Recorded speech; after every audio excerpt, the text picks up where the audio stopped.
గొడ్డును బర్రెలు అడ్డం ఉన్నాయని చెప్పి స్కూల్కు అడ్డం ఉన్నాయని చెప్పి ఈ వెంచర్ కోసానికి బాట మున్సిపాలిటీ నుంచి వేసుకొని వెంచర్ ప్లాట్ అమ్ముకోవడానికి పొద్దున 10 గంటలకు రాకపోయింటే నేను ఏం చేయాలి అది చేస్తానని చూద్దాం అన్నాడు సిఐ సార్. ఏం చేస్తాడో మనమే శిక్షిస్తే అధికారం చేతుల్లో ఇస్తున్నాను.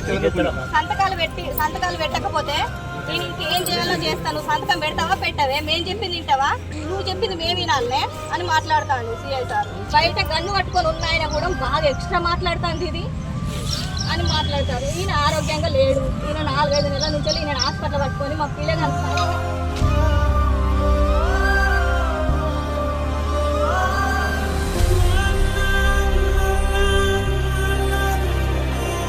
లలిత మాది బర్ల ఫాము అలా ఇలా 8 గుంటల ల్యాండ్ రోడ్ వేస్తామని స్కూల్ వరకు రోడ్ చెప్పి మాకు మొత్తం మా షెడ్ అంతా కూలగొట్టిపించారు.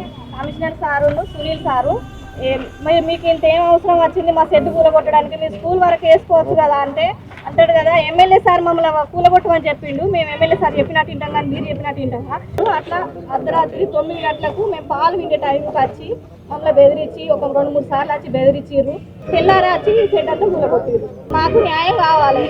జిల్లా కలెక్టర్ గారికి ఒక విజ్ఞప్తి. ఈ రోజు ఈ ఓదేల్ గారి పక్షాన కోరేది ఏంటంటే మున్సిపల్ కమిషనర్ కు ఇంత విస్తృతమైనటువంటి అధికారాలు ఎక్కడి నుంచి వచ్చినాయి? ఈ మున్సిపల్ కమిషనరు గతంలో నేను శాసనసభ్యుడిగా ఉన్నప్పుడు ఇతన్ని యొక్క అవినీతి ఆరోపణల మీద డీజిల్ అక్రమంగా తీసుకోవడం, అనేక బిల్లులు చేయకుండా బిల్లులు పెట్టి డబ్బులు తీసుకుంటుండని చెప్పి మున్సిపాలిటీ ఆ రోజు సరెండర్ చేసింది ఈ వ్యక్తిని. మళ్ళీ ప్రభుత్వం మారంగానే ఈ అవినీతి అధికారిని తీసుకొచ్చి ఇక్కడ పెట్టడంలో ఆంతర్యం ఏమిటంటే ఈరోజు ప్రశ్నిస్తున్నాం. ఈ యొక్క ప్రైవేటు వ్యక్తుల యొక్క రోడ్లు వేసినప్పుడు నోటీస్ ఇవ్వాలి, మేము రోడ్ వేస్తున్నాం, వారి యొక్క ఒపీనియన్ తీసుకోవాలి. ఈ ప్రైవేటు ల్యాండ్లో వేయకుండా వేసేటువంటి రోడ్డు వేయడం బోర్ ఎందుకు తీసేయాలండి? ఆ బోరు అంటే ఏ నీళ్ళలాగా ఇక్కడ ఎట్లా బతకాలి జనం? తక్షణమే ఈ మున్సిపల్ కమిషనర్ను సస్పెండ్ చేయాలని చెప్పి ఈరోజు ఈ ప్రజల పక్షాన అదేవిధంగా ఓదేలు జరిగిన అన్యాయాన్ని దృష్టిలో పెట్టుకొని ఈ సందర్భంగా డిమాండ్ చేస్తాం.